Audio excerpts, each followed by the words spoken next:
Don't make it outside. Randy, I'm looking here real quick. Well, good afternoon and welcome back to the Social Services Committee Select Committee.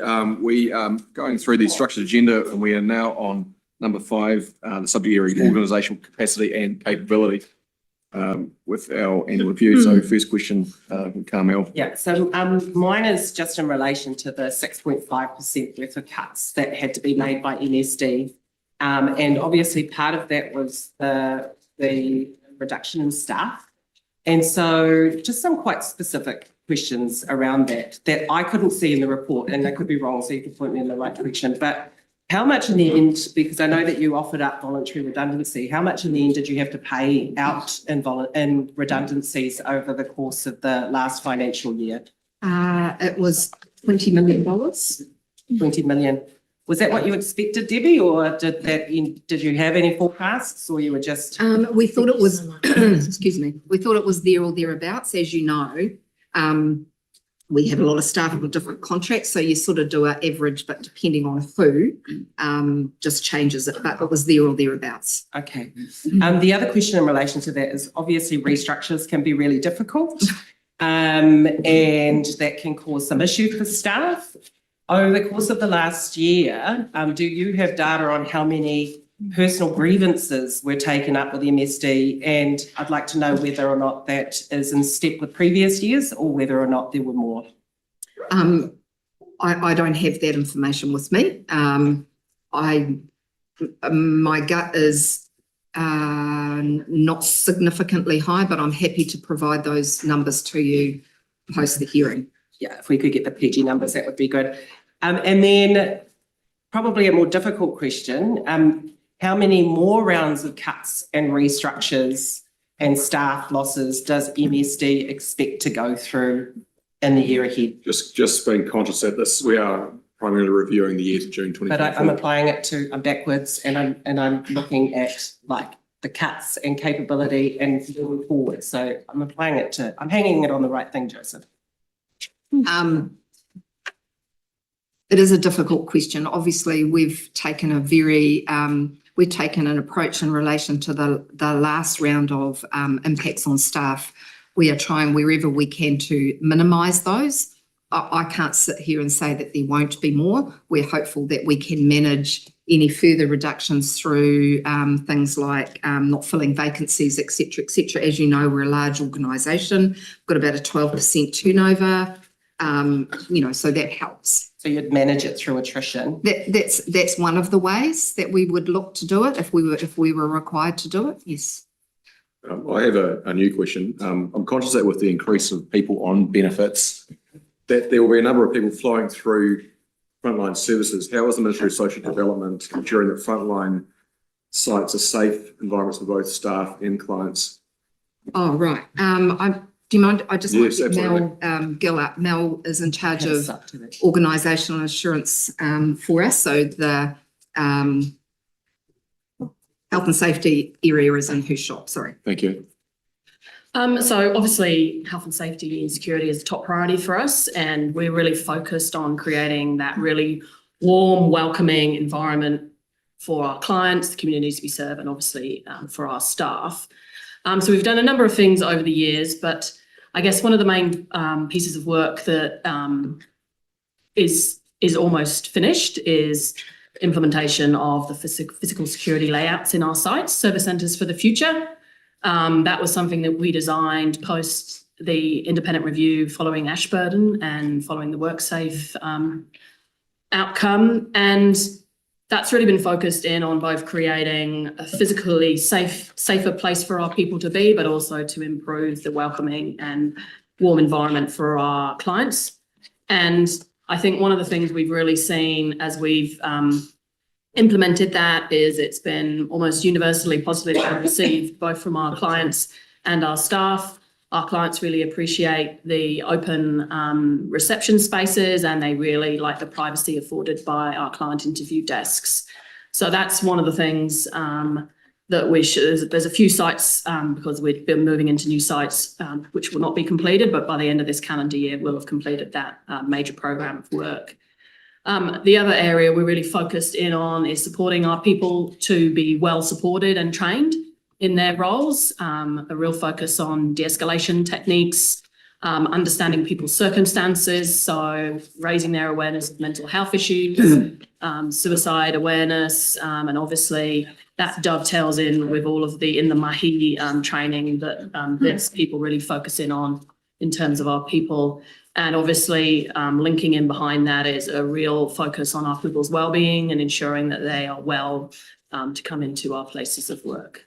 So supplementary on that, for the year under review to June 2024, compared to the year prior, did you see an uptick in lockdowns at sites across the country, or did it say they're static, or did it decrease?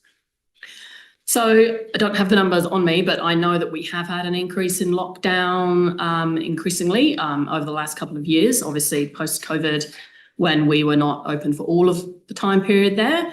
But actually entering into a lockdown is actually a positive thing from our security system point of view. Lockdowns can vary from anything up to 15 minutes, up to a couple of hours or the rest of the day. And for us, when we receive a threat or an incident is happening, we do work really closely with our colleagues in the police, and we seek their support and advice around when it's best to reopen in such an event. But all threats and all incidents are taken seriously, and lockdowns is a way of us ensuring that we are both supporting our people, but also the clients in our sites at any given time during that time. Yeah. Supplementary, Carmel. Yeah, I'm just really aware of other changes to other government agencies and how that impacts on you. And this is in relation to Joseph's primary question. And you mentioned mental health. Now, we know that there are a lot of clients that come into MSD with very complex issues, and increasingly, given the pressures on them at the moment. But we also know that police have changed the way that they respond to mental health call-outs. And so in the past, if you had a situation where someone came in clearly demonstrating complex and serious mental health behaviours, then you could ring the police. But now who do you call? And are you seeing an increase in mental health issues and suicidal ideation amongst your clients? So perhaps I'll answer one part of that, and maybe Debbie would pick up the other part. I don't think we're seeing a trend, an increase in or a trend in relation to that. I think our clients have always had complex issues, and we always have a degree of our incidents that are linked to people's mental wellness or their ability to cope in the environment.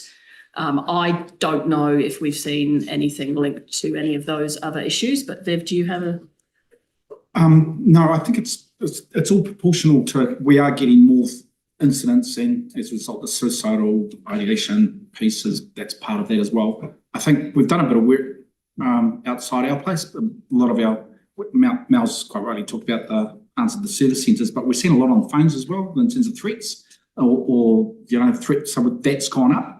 And we understand through other like places, contact centres, they're having a lot of challenges with that as well. It's not just, it's an MSD thing. I guess, there's a bit of a contradiction between the answers, because Mel, you're saying that they weren't going up. You're saying that they are. No, as a proportion, the idea, as the number you're getting, you asked about the mental health issues. Yeah. So we might have someone who's frustrated with something that's different.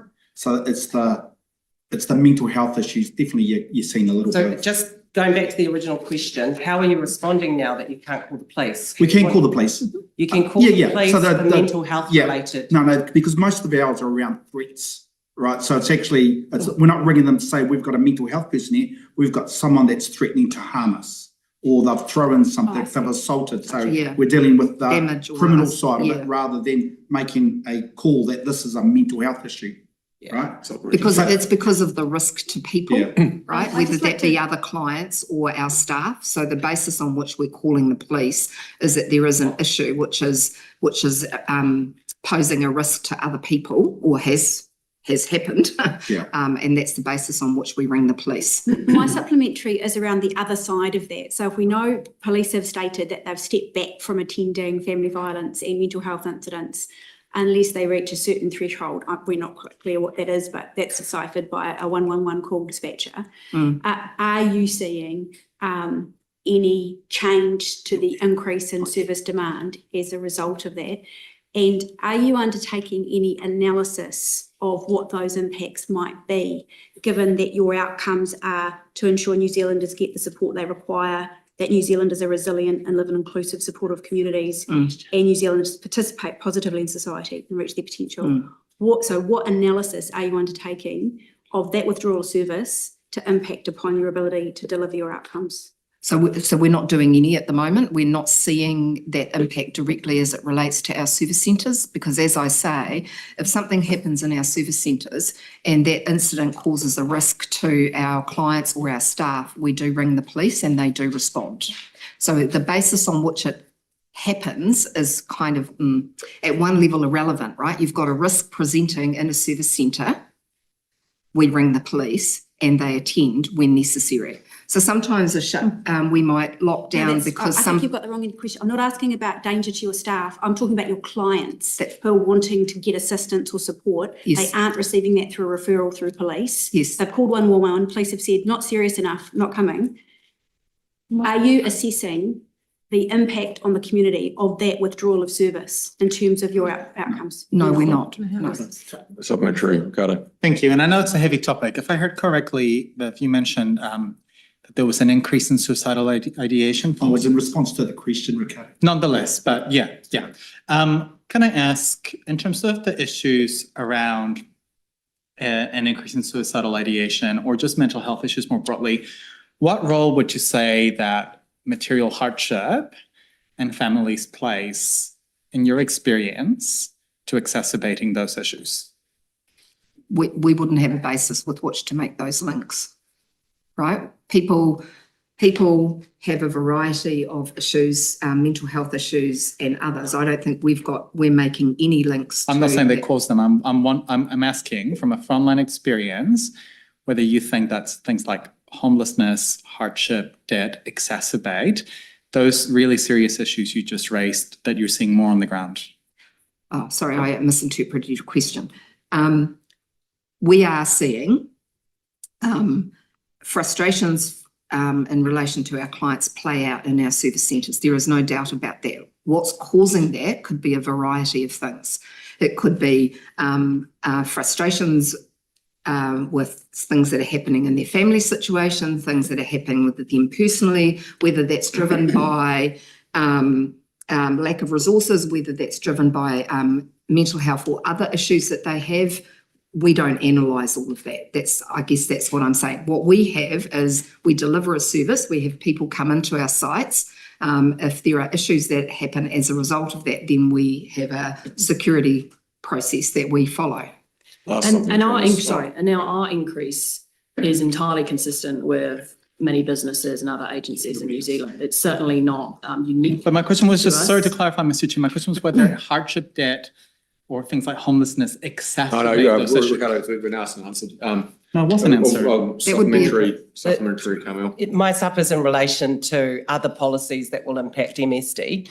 What policies and procedures have you had to put into place, and what's been the experience so far with the gang patch legislation? MSD and organisational capacity. This is getting ridiculous. I mean, they have, not saying that the vast majority of people are not on gangs that go to MSD, but there are a number, and that's a public place. What's the process you've had to put in place? So we haven't changed anything because we already had a policy. Wait, sorry. Sorry. Point of order. That law was Only not just coming. enacted in the financial year that That's we're referring correct. to here. Would have gone So through cabinet though. I do. The questions do need to come back to the period under review, which is the year ending But June you've just said now 2024. no changes. Thank you. Ricardo, new question. Thank you. So this is in relationship to staff capacity, but also to previous questions I've made that relate to the accuracy of benefit entitlements. We know that the government is introducing a raft of new measures, for example, the traffic light system, additional check-ins, and in the future, during this period, the prep work for compulsory money management and community work experience has been happening. How confident are you that with a stagnant or decreasing workforce, that you'll be able to administer all these new things that are coming into place while improving the accuracy of the services that you deliver? So I'll answer it in two parts. Improving the accuracy as measured in terms of benefit entitlements is a core part of what we need to do. We have got plans in place to improve that accuracy. As I've talked about previously, we have seen accuracy rates decline over a number of years. We have got plans in which to improve them. Yeah. In terms of our capacity to deliver government changes that they are asking us to deliver now and into the future, we will work to ensure that we can prioritise the work that we need to prioritise in order to be able to deliver on those things. I've said earlier today, we've done a range of work over the last period of time to make sure that we are as efficient as we possibly can. I talked about the changes that we've done in terms of workflows to create that efficiency. And we will keep working on that. But I mean, so a lot of these new changes and the advice that you've been working with during the period that we're seeing, for example, with community work experience, there will be a level of, say, discretion as to how that is applied. That takes up staff capacity, right? Staff that may also be needing to, say, administer hardship grants, who may need to be making assessments on emergency housing. And some of those, the accuracy and the quality of those assessments is tracking down. How can we be confident that you'll accurately be assessing things like community work experience, compulsory money management, and all the additional check-ins that you're now required to do if your staffing capacity isn't increasing alongside new tasks and complexities in the system? So as I've said, our job is to make sure that we constantly look at the work that we have got, how we prioritise that work, and we will continue to do that. What measures have you put in place to make sure that you'll do it well? We always hope to do everything well. And we have quality measures. We have heartbeat measures in terms of measuring satisfaction. We do random checks on the thing that you're worried about, which is the benefit entitlement accuracy. We do random checks on that. We have control measures in place and that's the way the organisation works. In relation to implementing new policies that are coming in, we will make sure that we monitor those policies and be able to report on them. Supplementary, Mario Meno. Thank you. Debbie, I've heard the word de-escalation before, which is good. I like that in a perverse way. Yeah. But in terms of the suicide prevention mindset and the ability to flag or assess those in a 15-20 minute conversation. Yeah. The staffing, the ability, capacity to do that. What's your sense of the? Yeah, we put a lot of effort into working with and training our staff to be able to do that work. It's something that we are constantly reviewing all of the time. We've done, it's a terrible name for this, but 101 mental health training. We've done specific de-escalation training. Whenever there's an incident, we have debriefs where we talk about, are there things that we could have done better? Not only looking at, and even, there have been times when some of the incidents, for example, have involved client on client or other clients or people who literally are coming into our sites for different reasons. And so we do those debriefs, and then we look at what those debriefs show us to determine whether there are other things that we need to put in place. As Mel said, lockdowns are at one level sound like they're bad things, but they're actually quite good things in many respects to be able to de-escalate things, because otherwise you've got this, you've got other people walking in and out of the site, etc. That's not a good thing. So being able to do that and contain it is not is we believe a good thing. And so practicing that and being comfortable with that is something that we focus a lot of effort on as well. Any question, Paolo? My question has to do with MSD's 9-year transformational program, PEP by Tafiti. So it is to modernize service delivery and technology, using technology. Surely there will be impacts on all of the teams that will be rolling this out.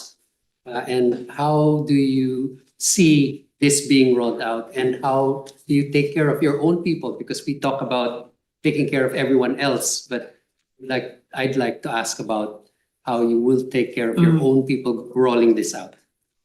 I'll start, and then Tracy and Viv might jump in. Viv just is what they call the senior responsible officer for this transformation program, and Tracy's job is to kind of deliver it. We've chosen a slightly different way of doing a transformation program, where we've actually got the business directly involved in the design and the delivery of it. And that is deliberate, because they're the people who are going to have the system or the new systems or the new processes to operate. So best you get the people who are going to be, the deliverers of it to be designed at the front. So that creates an enormous amount of excitement amongst our people, if I'm honest.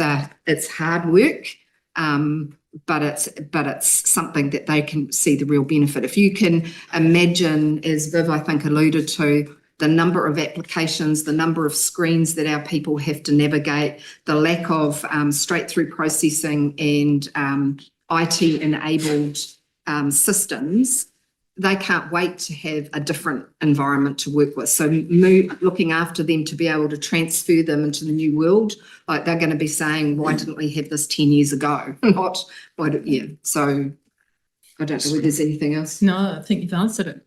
Yeah. So supplementary. It's budget related. Just a supplementary on that. Have any specific changes been made to the program since the June 2023 detailed business case? Yes, I think I answered before where I said we've done a lot of work since then in terms of refining benefits, refining costs, working out different solutions. The work that we've been done through the current procurement processes, has enabled us to identify, improvements in terms of the way we've been working. We've got our governance has, changed and morphed as you would expect in these big programs. You carry a lot of risk. So you have to constantly review that. We've got 4 independents that are on our governance committee. Murray Jack, who's an independent, Peter Fletcher, who's ex-ACC, James Grayson, who's ex-IR, and Chrissy Huppy. And that's a way to make sure that we're constantly being tested and challenged. And IRD and ACC, as you know, have gone through massive transformation. So we don't want to repeat the lessons. We want to learn from the past. We've also got a strategic relationship with Canada, where, they're doing something similar, albeit much bigger scale, but again, testing and checking in with them about, what's worked and what hasn't. Supplementary, Dana. Thank you. Yeah, I was just wondering if you can give us a rundown on how it's tracking, how the program is tracking against deliverables and timeframes. Yep. So we are tracking against deliverables. In actual fact, just in the last week, we've delivered on our first big deliverable, which is our kotahitanga. Debbie referenced that earlier, but we are on track. We have, as planned, went to procurement, we've selected a solution, and we're in what we call discovery phase, and we're on track to where we're expected to be at this point. We've also, which will be next financial year, but we are on track to submit our business case, and that's where we're tracking at the moment. Okay. Last up, I know that as part of your cost savings, you cut back about $151 million on contractors and consultants, but recognise too that this particular line or program of work requires a level of expertise. How much of that 151 million in contractors and consultants were actually working on the Te Whai Tāwhiti program? I don't think we have the proportion numbers. Contractors and consultants, as you know, grew both here and across public service, because at the time we had real challenges in terms of recruiting. Yeah. Some of the contractors and consultants we've converted to full-time positions. Yep. So we've taken them off being contractors and consultants. We'll always have a number of contractors and consultants, and particularly with a program like this, we expect that to continue, albeit we will be using as many of our staff as we can, but we will have expertise that we simply don't have that we will need to bring in. And that's part of the partnership approach we're trying to take with providers. So once we procure, then, that will be a partnership. And of course, they'll be providers. Yeah. So we don't question? have any No. breakdown. I just don't have the breakdown. We could- So I probably can give you a little bit more insight on that for the performance year that we're responding to. We had 10 contractors working on Te Pai Tawhiri, Oh, so yeah. really minimal impact. Yeah. The rest has been consultants, which is our PwC and essential Okay. consultants. Good to know, thanks. Just one side. So on budget savings, you also managed to save 350 million from tightening the emergency housing gateway settings. Can I just ask how many people have been declined emergency housing or either had their access to emergency housing suspended as a result of applying the gateway tightening policy? So the gateway tightening policy came in August. I said, pardon? Okay. So it was in this, it's not in the previous financial year or period that we're being examined, but I said earlier in committee that from, I think I said September quarter compared to September quarter last year, I think there was about 190, 200 declines. New question, Mark. Another one, I've got to start, one more. on But that. we've been on. No, that's, We've we did. covered this earlier. Yeah, we did have housing as a topic earlier. But was there any outcomes as a result? We did have and we can ask, post-hearing questions if you wish to. New question, Mark. Apologies if this has been covered off a little bit earlier, but just in terms of the capacity and the year that we're talking about, because you would have seen difficult economic conditions, you would have been bracing for rising unemployment levels alongside forecasts. So your surge capacity, because subsequently we've seen a number of large work sites, the Winstones, the Smithfields and that. So are you happy that your preparations that you did in that particular period and planning have played out satisfactorily? As we talked about a bit earlier, we do have what we call an early response function. So when there are large scale redundancies, such as we've seen in recent times, then we absolutely go in early. Work with the organisation to determine what can we do to support people to transition into other work rather than coming on a benefit. So it's part of a sort of a prevention strategy, if that's the right terminology. And we've seen some in most of the ones that are in the public arena at the moment, we're engaged with, unless of course they say they don't need us or don't want us. So it's very voluntary. We can't force our way in, but a number of the large ones have. We've been running seminars, helping people do their CVs, for example. Some people have lost their jobs. They haven't had to apply for a job for a long, long period of time. So we'll offer all of those sorts of supports, as well as taking our vacancies, what vacancies we've got, what vacancies exist in the broader labour market, and looking to match them as quickly as we can.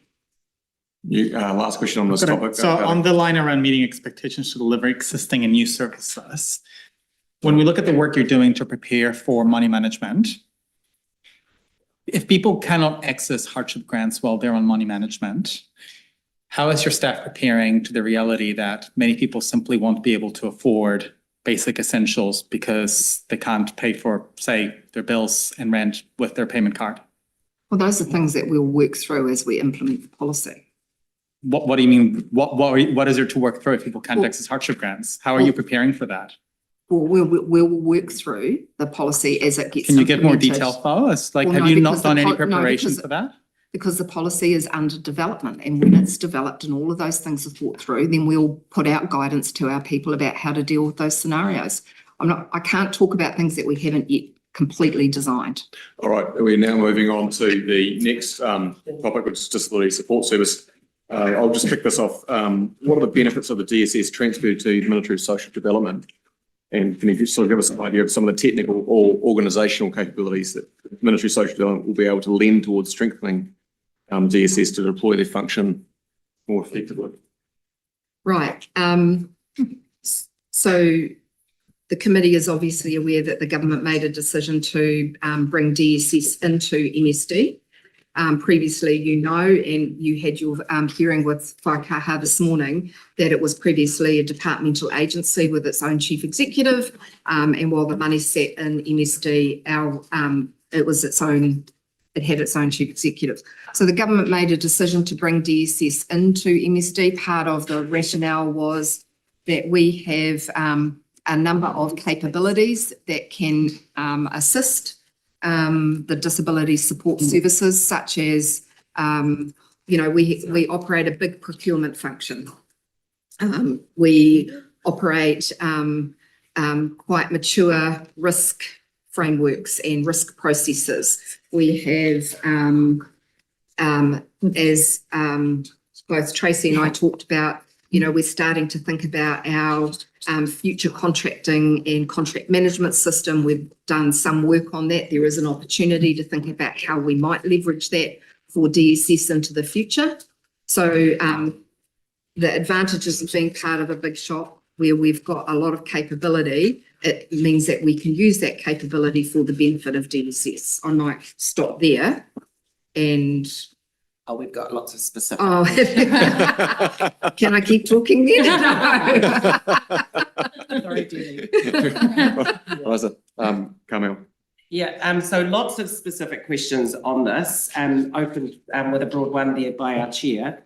But one of the issues that came up this morning when we were discussing this with Whaikaha was on the challenges with having a capped appropriation when you are basically saying to disabled people, this is the support you are entitled to, this is what you are eligible for, the forecasts are not the greatest, and then it's apparently demand driven, but it's capped. Are you in discussions to resolve that situation and make it similar to what benefits are? Because it seems that otherwise your only options are to increase the budget, to continue to go over budget, which I'm sure MSD doesn't want to do, or to decline people access to the support that they're entitled to. It's fair to say that that is a subject that is obviously top of mind, because this appropriation has operated like this for many, many years. That's right. Yeah. And so it is obviously a challenge when you have a capped appropriation and what is demand-driven services. So, the work that we're doing with DSS is on all fronts, if that makes sense. Stabilise, think about the future. What does that look like?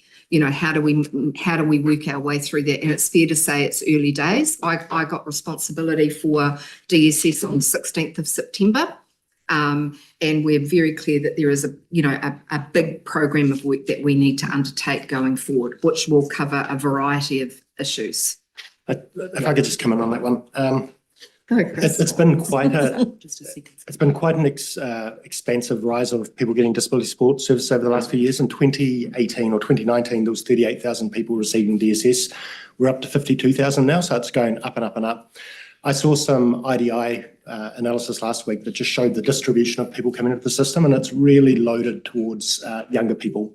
So the older population is reasonably stable. It's increasing a bit, and you'd expect that as the population ages. But there's just been almost exponential growth over the past 10 years of people in that younger demographic. On top of that, so there's things that we don't understand. We don't know if they're coming into the system because they're not getting the supports from the more natural places that they should go to. We don't know if it's a great investment, invest early and have better outcomes through time. So there's things that we need to understand in that space. On top of that, and this is very much where the task force is focused at the moment, the system itself needs quite a bit of care and updating. So we've got, for residential, we've got providers that have not had banded rate increases since 2015-16. What that's doing is that of the 7,250 people in residential care, 2,900 of them are on individually negotiated rates. So every time there's a placement these days, it's effectively a negotiation on what the rate should be. So it's very hard to forecast, to understand where the costs are coming from and what's driving it. So the first phase of our work is very much on getting some of those base settings, and to Debbie's point earlier, this is where we're leaning on some of the expertise in MSD to help us with kind of contractual updating. We've got NASCs, again, that have had a period where they didn't work to budgets. They've got budgets now. But we haven't been clear from the centre in terms of what the expectations are on that. So your point on demand driven, yeah, there is demand driven, but I think there's a lot more clarity that we could bring to the conversation and the advice to government on that. Yeah, I guess one of the areas where Whaikaha raised, or reasons why they raised why the demand has gone up quite significantly, is awareness as well around what people are entitled to. That's a good thing. Yep. And we want that to continue. But my question for you, Debbie, is really organisational capacity to take this on. And so there's an expectation that they will lift, and they have, the staff that were basically lifted from health, put into DSS, now lift them again, put them into MSD, with the expectation that that unit will now rely on all of the other supports that MSD has in place for advice and, for all the things that you're going to need to fix DSS. But you're already inundated with work. You've gone down 712 staff, and as you said, they're not frontline, but they are back room. How are you going to be able to deliver to this when you've had no real increase in capability or capacity under this government through the last budget? So you are right. We get, or actually as of Monday, it's 210 staff that come from DSS, from Whaikaha into MSD. With that comes obviously the funding for those people, including some of the functions that existed in Whaikaha. For example, there's finance capability. There is Clearly that wasn't working though. but that resource now comes and joins the bigger MSD team. So, for example, we've got 90 people roughly, I think, in commercial procurement. So being able to leverage that expertise in terms of, so there will be people that will have come from Whaikaha who will join that team, being able to leverage that expertise in terms of economies of scale is what you'll see. So that's the way we're approaching it. We always provided shared services anyway, and that will, or it's not quite shared services in the same way anymore because obviously they're part of MSD. I think that's my final sup though. It's the point I made to Paula. You were already providing shared services to Whaikaha, and that wasn't working. They already had the 212 staff or whatever it was. That wasn't working. And now we've lifted them out of Whaikaha and put them into your organisation. It's the same shared services they had access to before, but now they're in your organisation. So I don't understand how this lift and shift is going to lead us to a place where DSS is improved. So the additional bit is the task force. So we do have 25 people who are just charged with the change aspect of DSS. So there's a run part, which is the 210, and there's the change part, that's the 25. Where we're getting to is we do have good capability in the 210 people, but we have some functions that we could probably invest in a little bit heavily or focus. So one of the examples is with Sasha. The evaluative capacity or the focus in that space. We have the EGL sites that have been running for a few years now, doing great things undoubtedly, but we don't really have the strong evidence or evaluation to work out what's best of the best. Yeah. So using Sasha to help us build our system, so just get the focus within the machinery that we've already got, not leaning on them exclusively, but just leveraging their expertise that they have in an agency which is, 10, 20, 30 times the size of what Whaikaha, well, much more than that actually. So bringing that to the table, and it's different than shared services where those functions tended to be more self-contained within the Whaikaha. Plus, Whaikaha did have the double mandate of the 1.1 million New Zealanders with disability and the 50,000 DSS clients as well. So we've got more clarity on the focuses of the respective parts. Last up of this, Murray Reynolds. Yeah, I think it's a sub, definitely. I'll call it sub. Just how does this figure in the Te Pai Tawhiti plan, Deb? Suddenly it's like Te Pai Tawhiti, and then next minute, hoki mai Te Pai.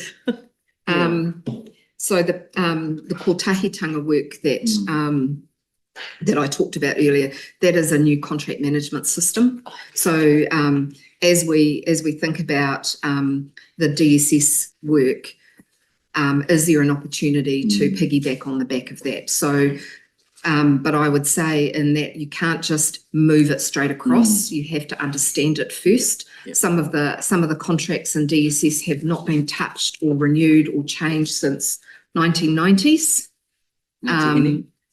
So we need, you need to do some work first, but there is an opportunity to leverage. Some of the providers are the same providers, albeit they deliver very different services. So how do you start thinking about that? And we're doing the thinking about that, but you have to walk carefully as well.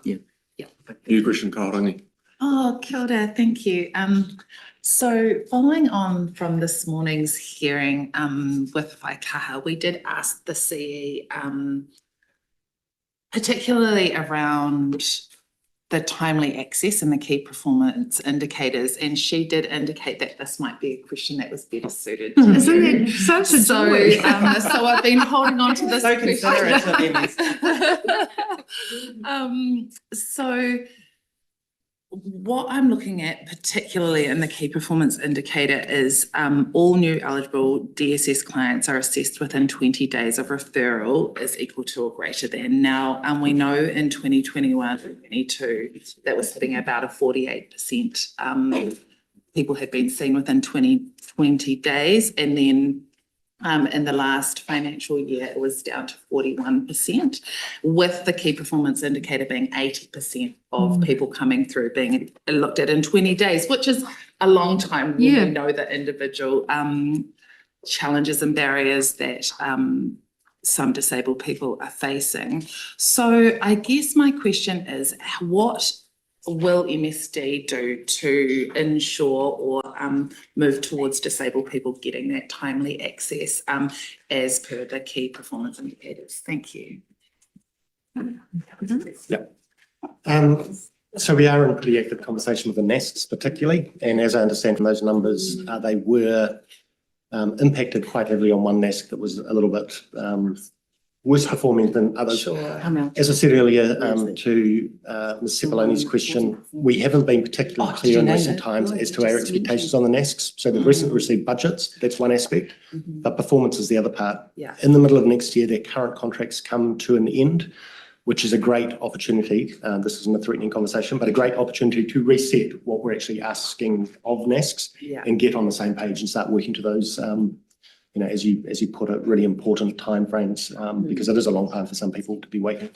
Yeah, and can I, is that all right? Thank you. And I guess this kind of goes into this other area that I'm interested in with sort of like the policy arm and the operational arms being separated now, one staying with Waikaha and one staying with MSD, and how actually when those policy decisions are made, are we going to be communicating that over into Waikaha and then Waikaha communicating with MSD to ensure that if this policy work is being done and there's policy direction, then the operations are actually reflecting that, because that is one of the concerns that we are hearing from the community is actually how is this process going to happen and how do we ensure that it's not getting siloed and that actually there's collaborative work there. So I think that's a great question. I have real hope that Waikaha can do what's been asked of it, because I think that population look across is really important.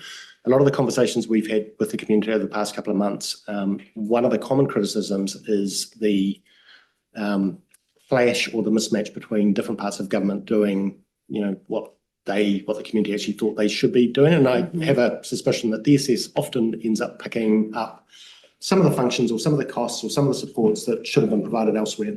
So I'm hopeful that Waikaha can help us drive, a greater consistency and less gaps and overlaps across government itself. DSS does have a policy function in our shop, so we do disability support services policy. That versus came across wider disability policy. But Waikaha intends to look at the role of education, the role of Arangata Mariki, the role of health, the role of disability support services in MSD.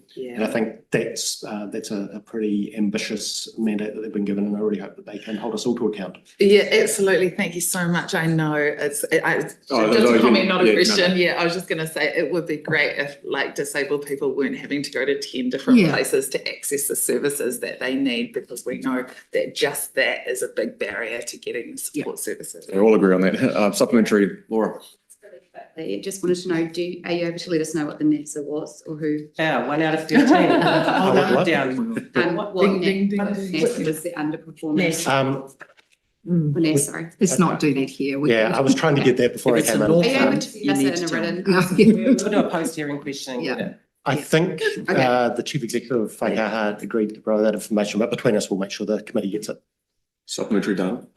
Well, yeah, my supplementary kind of hinged on that really, but anyway, it's all right because I can pivot to that. But my question when I asked Whaikaha about this morning was about NASC services in particular in isolated regions and where people don't necessarily have the ability to get in the car and go to somewhere else, or who need specific help to get that, but the timeliness of it. And sometimes, you know, if you have a medical event and you end up in this where you suddenly need residential care or you need something, and the time it takes and the uplift and the upheaval, how are we going to do better in this space? Because it's somewhat wanting. At the moment. Yeah, it has been a pretty active conversation with North Able up in Northland, and I think you were referring to the East Coast earlier. Yeah, I'm East Coast, but my friend over here is Northland. And no, I should say Southland.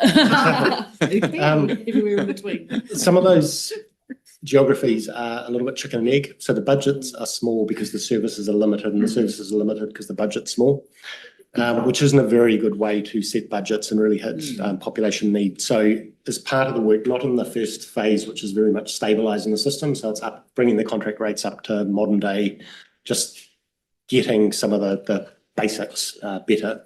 It will be exploring things like, what is the appropriate way to fund the system to make sure that those regional, rural provinces are actually looked after as well, given their geographic challenges and other things going on there. Okay, thank you. Any question coming? Yeah, so we were talking with Whaikaha this morning about the rollout of Enabling Good Lives funding. And so that funding was put into contingency back, I think, at the 2022 budget. Some was used last year, but the remainder now has been transferred to MSD to do the work with disability support services. Is that in contingency, or has it just been transferred to you? And how much was the remainder that has been taken from Enabling Good Lives, which now has been, the rollout's been paused, and given to you to address the challenges with DSS? It does sit in our vote. Yeah, it always sat in vote social development, but it was obviously accessed. But now it's by Whaikaha. reappropriated. Yeah. It's no longer for Enabling Good Lives, it's for DSS. I still think it's called transformation. I still think it's Yeah. called transformation, but it needs to be considered in part of the broader work that we're doing. The first year of transformation funding was provided to the task force, so that's what's affording this change. Did that come out of there? It's been funded from within, part funded from within there. We're not going to spend the $17 million on. So how much was left in that fund? So the out year money remains $17 million as a baseline. Okay, and so that's what you will use to undertake your work and to pay for the task For force? the task force. Yeah, But 1 year only is all we've been provided at this point. The ministers make a decision, in several months' time as to what happens next year. and the rest is still in contingency, or has it been rolled back to the centre? No, we'll come back and check. I'm pretty sure it just sits, it's in, Yeah, it's it's still just sitting in our appropriation. So you can It's- access it? But it's for out Yeah, years, so, yeah. and those are subject to decisions that are part of the broader DSS stuff, including Okay, yeah. transformation. Yeah. Does that make sense? Yeah. Yeah, so the money's there. Okay. All right, in terms of the structured agenda, I think we'll now move to the MSD's public sector leadership and working with other entities. Jenny, if you. Yeah, I've got some family violence question, if that's okay.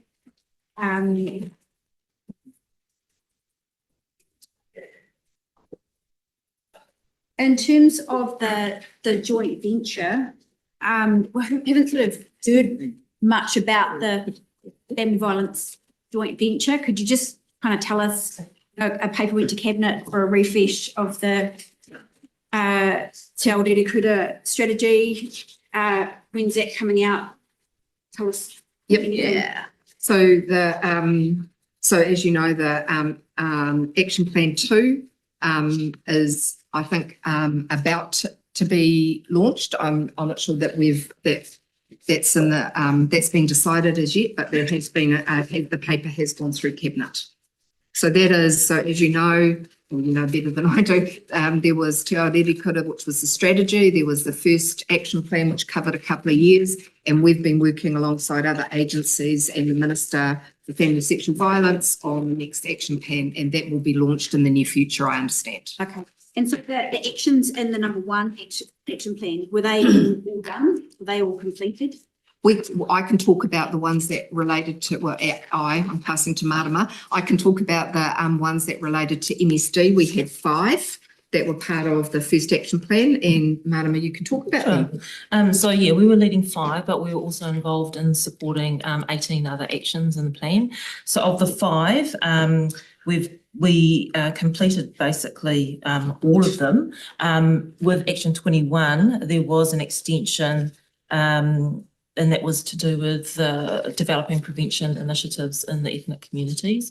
And with Action 21, that was about our existing family violence prevention initiatives, and a lot of what we wanted to do was completed within that time period, but there is an extension of some of that work into 2025.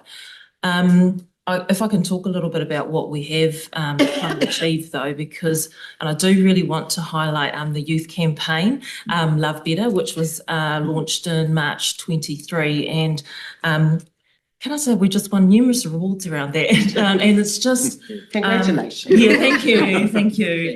But it just kind of stripped what we were expecting in relation to that work. So for those of you who kind of don't know about that initiative or that youth campaign, it was about getting resources and advice out to young people and how to deal with relationship breakups, because a lot of harm, the research showed that a lot of harm can happen in that space. So just to give you a bit of an idea of how viral it's gone, we've had 26, nearly 27 million engagements. In relation to that, it has gone viral. It kind of went over to 17 different countries. France has also done a spin-off in relation to Love Better. I'm not sure what they're calling it, but and also Singapore have asked for information. So it is something that was needed not only in this country but across the world. So that was one of the campaigns. Awesome. And then also we've been working actively to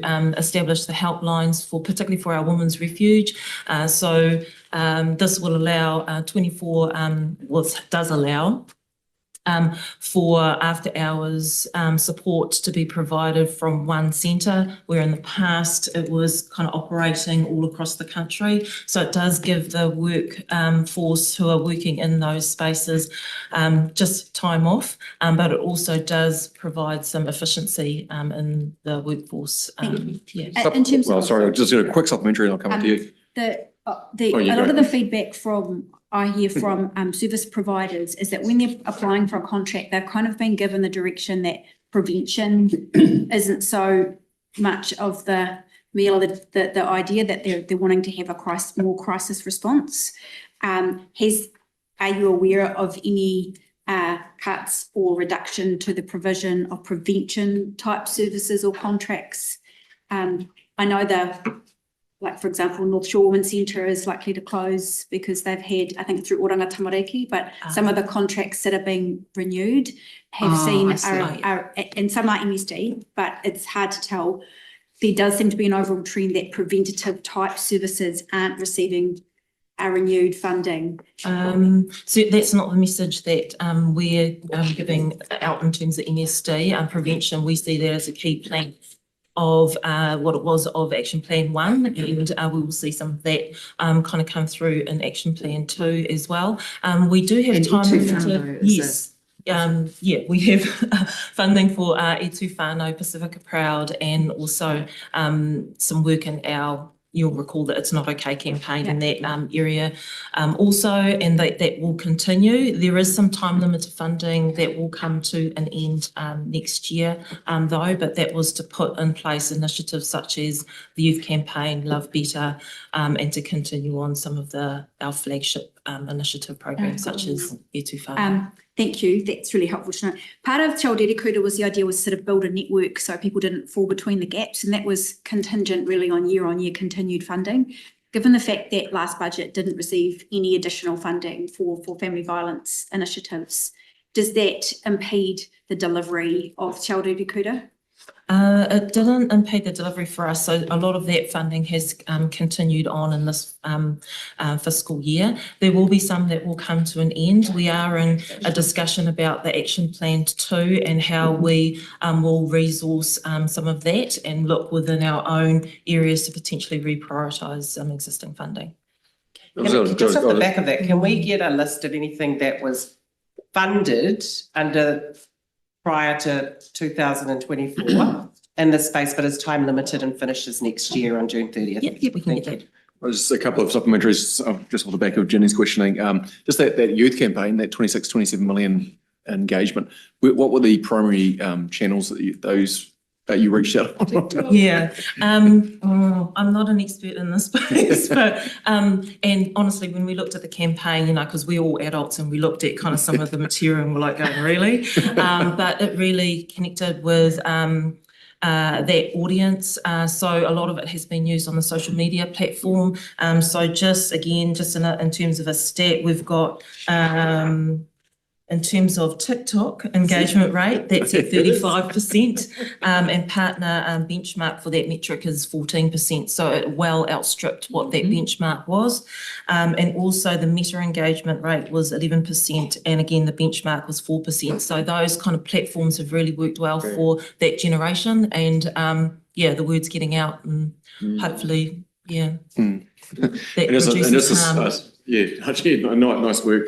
Just a sort of supplementary on another part that came out just around the social sector commissioning with other agencies. I'm just wondering, you know, Ministry of Social Development obviously has a central role in supporting social sector commissioning. Can you tell us about what progress has been made over the year to date that we're looking at? Yep. I'll pass to Sasha, who is responsible for this.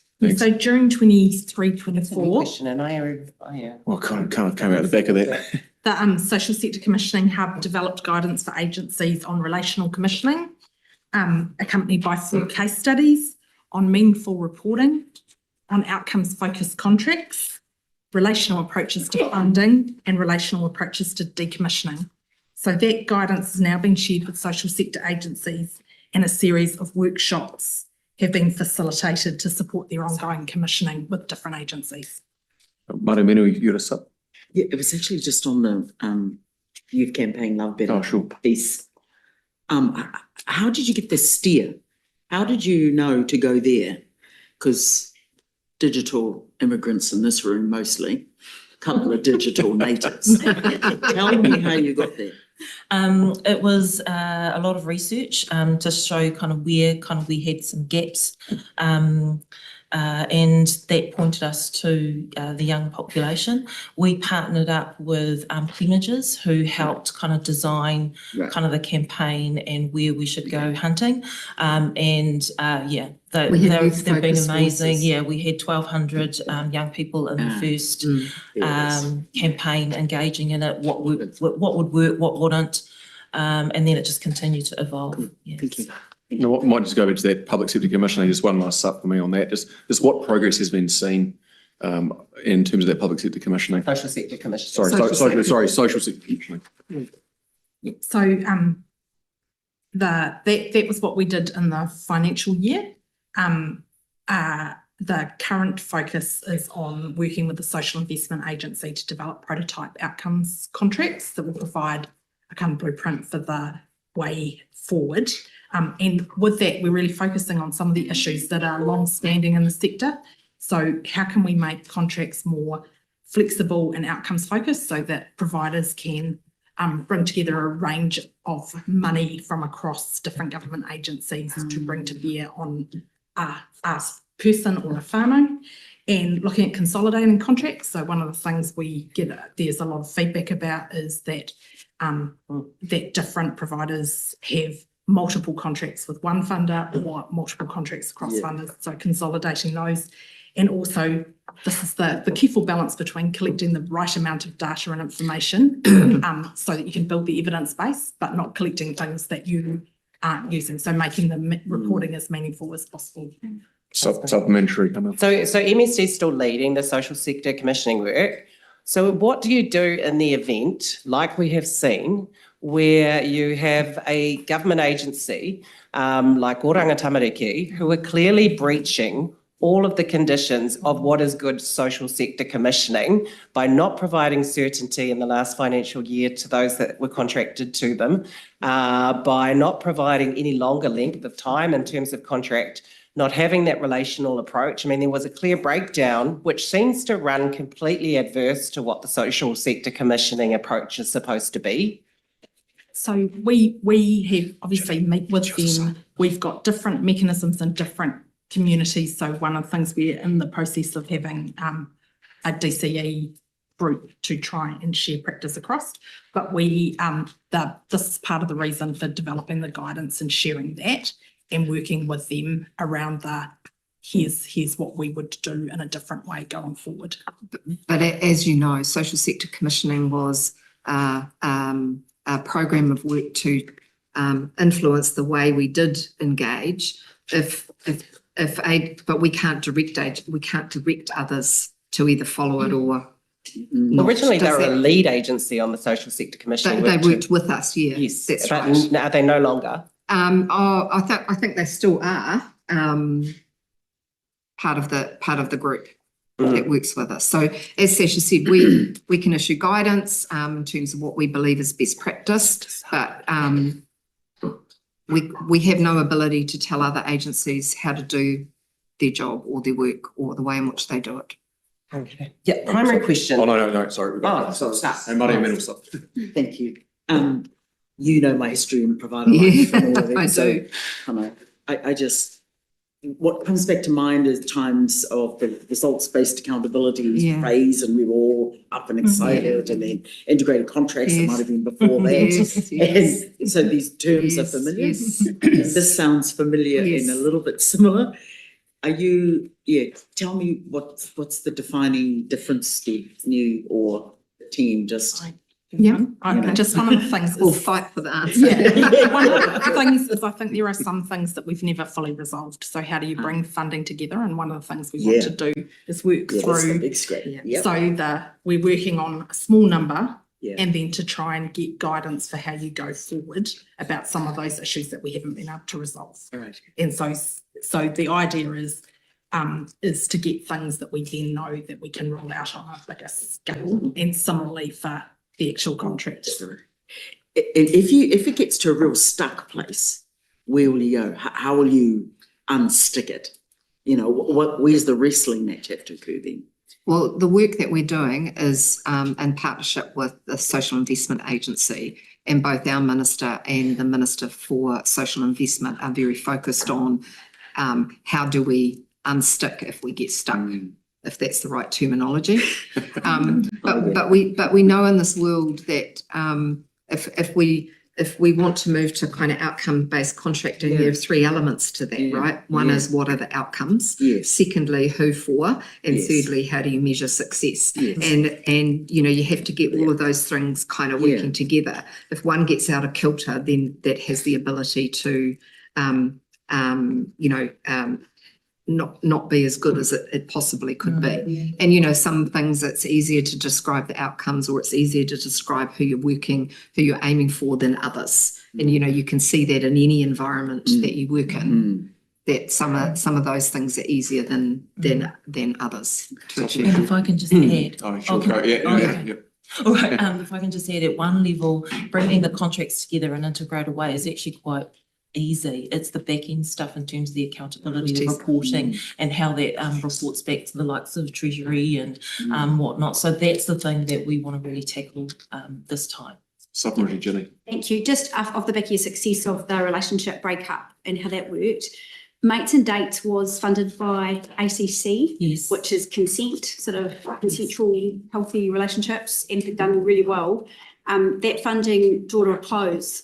And I understand, I spoke to a provider in Tauranga called Ko Mai, and so they were doing that work in the space of hearing what's happening next. They've actually footed about $600,000 of costs they've paid themselves to continue providing that program in schools.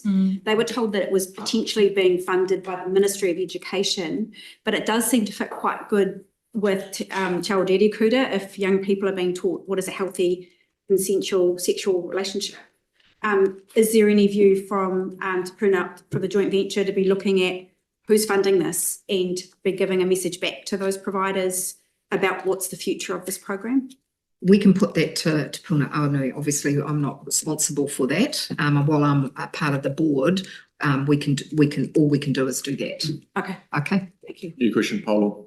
My question has to do with family violence and sexual violence, and the work that MSD has been doing to map the system, in regard to responding to family violence and sexual violence.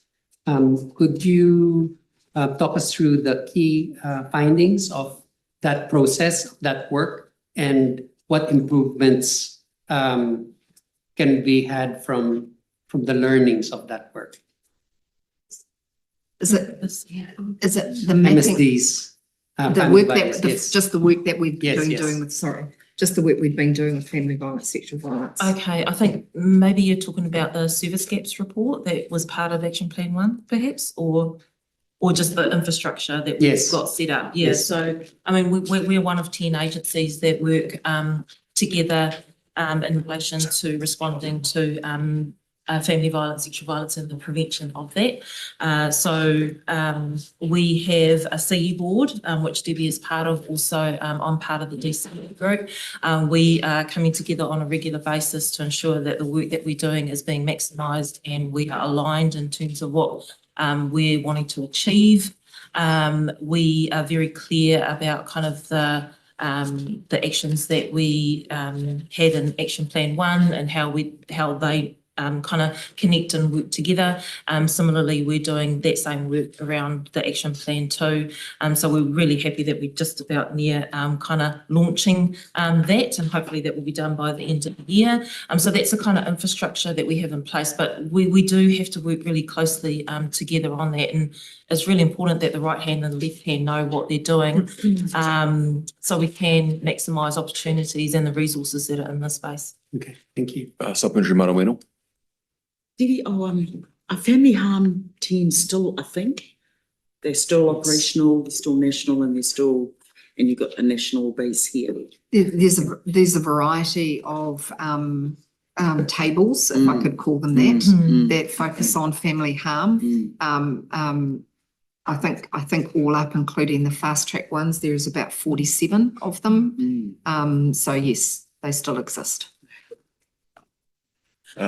Camille. Yeah, so just in terms of public sector leadership, I'm very mindful of the fact that quite often when there are work programs that need to be undertaken across government agencies, MSD is asked to lead those programs or co-lead those programs. And I'm thinking of even things in the past like the youth crime stuff and all of that. Just in the past year, trying to get an understanding of what has MSD been asked to step up and lead or co-lead in terms of those cross-agency work programs that this government may have wanted to get underway. So obviously we're part of the joint venture, family sexual violence, that has continued. Yeah. Contribution to the obviously the action plan. Sorry, I'm just trying to think. Somebody's writing me notes. We now have the child poverty unit in MSD, so we do a lot of work with supporting the child wellbeing strategy and the ministerial group on that. So we probably have a lead role in that, and Hannah works directly with Simon's team on that. Obviously, there is the target work as it relates particularly to the family violence. We're involved in that. We're not leading it, but we're part of it. And that's probably about it. Social sector commissioning continues. Yeah. We're working in partnership, as I said, with SIA on that work. Okay. On the child poverty unit, because that is new, when did that come over to MSD? May. Okay, and so no longer sitting with DPMC. And so my question to you, Simon, I guess, since you've taken over, have you been given or received or generated any new forecasts around child poverty reduction and what we can expect moving forward? I'll ask Candice to just chip in, but we don't forecast child poverty, I don't think. But I'm saying, did you receive, I know Treasury does a lot of this, so did you receive? So have the you forecast, generated- sorry, Sorry, Simon. that's right. So the forecasting still sits with Treasury in terms of overall forecasting of child poverty. So we have to work closely with them. But I've asked, if you generated, okay, clearly you didn't generate, but have you received anything from Treasury? Because I Yes. mean, that'll be we've informing been- your work. Yes, been talking about it, yes. So the latest forecasts are the ones that were published in the Child Poverty Budget Report Yeah, in May. yeah, So the forecasts on the two income poverty measures. yeah. We don't forecast material hardship. The forecasts indicate that the before housing costs measure is likely to rise over the next 3 years. Yeah. The after housing costs measure is likely to fall. And is it, it's of my understanding that we're not going to continue to measure child poverty reduction with the before housing cost measure? Is No, that, we are continuing to measure it. okay, and after housing as well? Yes, Okay, and still material hardship? Yes. And that will still be reflected in the annual reporting? yes. Yeah. I have a supplementary on the original question. The Ministry of Social Development oversees a number of relationships on behalf of the Crown. Can you tell us how those relationships are going? Are you talking in relation Well, to? there's a number of sort of. Well, oh, okay.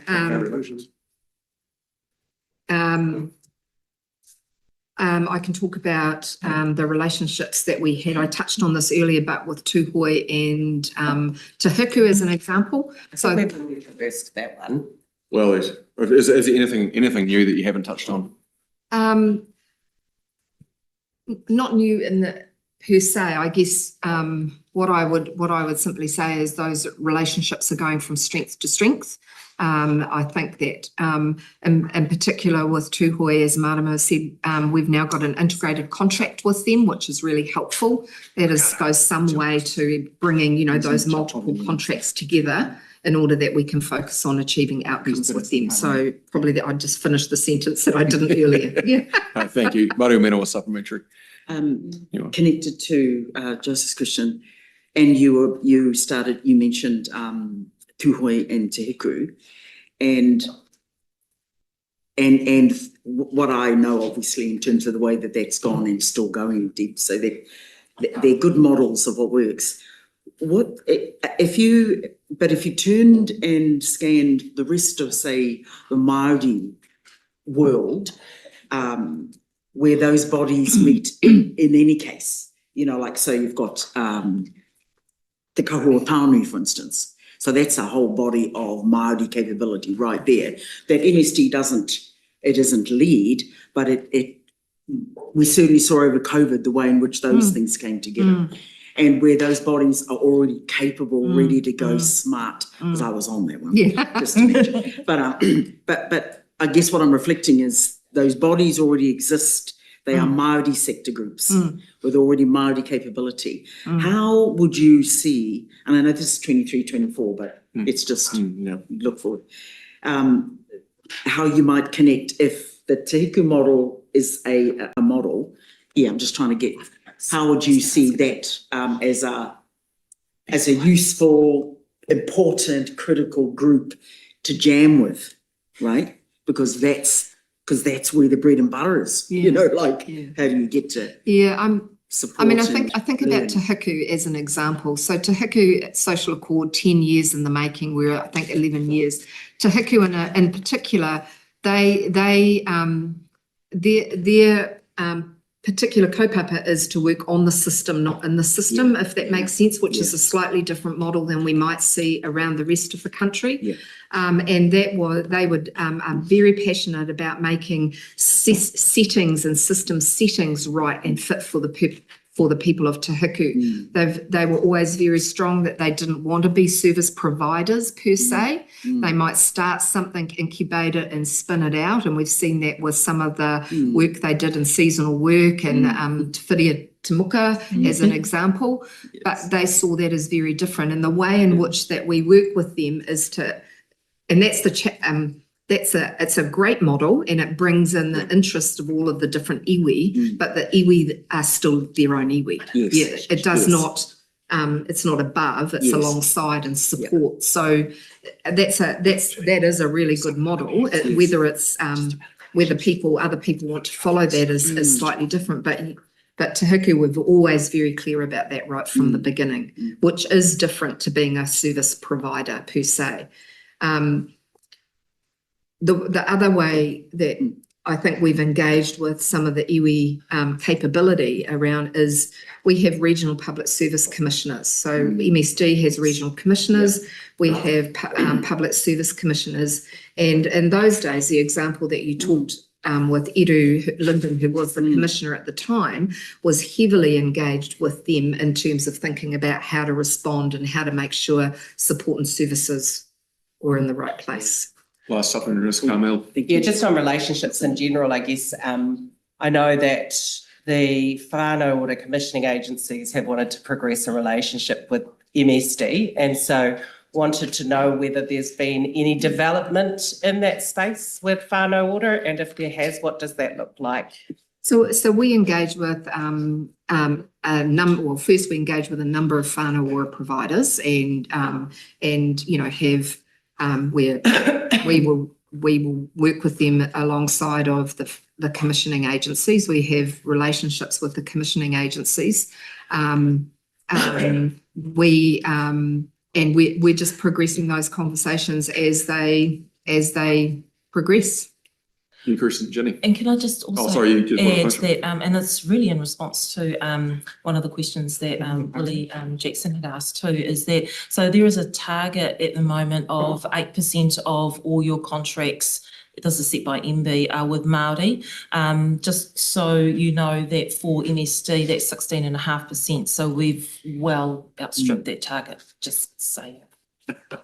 New Kirsten, Jenny. MSD has been leading the work to understand or better map the system for responding to family violence and sexual violence. What are the key findings from your mapping exercise? Oh, that's the service gap. So that's a service gap. Yes, That was that report that so came that out? was, I want to say that was action 30 and one moment. That was action 29 and 30. So yes, we'd completed that, what we called the gaps plan. Some of the findings were around needing to kind of come in behind and support more workforce capability in the sector.